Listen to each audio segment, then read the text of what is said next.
साबिक वज़ीर-ए-आज़म इमरान खान आज एक व्हाट्सएप कॉल के ज़रिए रावलपिंडी की इंसदाद दहशतगर्दी की अदालत में पेश हुए।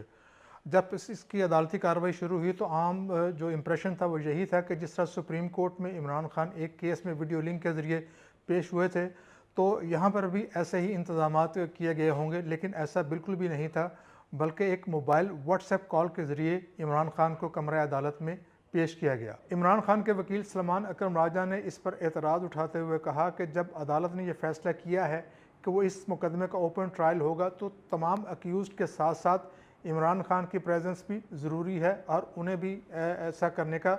हुक्म दिया जाए। उन्होंने कहा कि क्रिमिनल केसेस में अक्यूज़ की प्रेजेंस जो है वो ज़रूरी होती है। इसके साथ साथ सलमान अकरम राजा ने कहा कि वीडियो लिंक के ज़रिए इमरान खान को पेश करने का जो अदालती फ़ैसला है वो इसको हाई कोर्ट में चैलेंज करेंगे, जिस पर अदालत ने कहा कि अगर वो ऐसा करना चाहते हैं तो वो ज़रूर करें, अदालत उन्हें नहीं रोकेगी।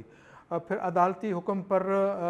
इमरान खान के साथ उनके वकला की बात करवाने की कोशिश भी की गई, लेकिन बेहतर नेटवर्क ना होने की वजह से इमरान खान की उनके वकला से बात नहीं हो सकी। इससे पहले GHQ हमला केस की समाअत अडयाला जेल में होती थी और 31 प्रोसिक्यूशन के जो विटनेसेस हैं उन्होंने अपने बयानात इमरान खान की मौजूदगी में अदालत में जमा करवाए थे।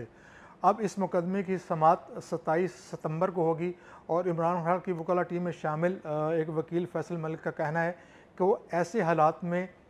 इस मुकदमे में अदालती कार्रवाई का मज़ीद हिस्सा नहीं बनना चाहते।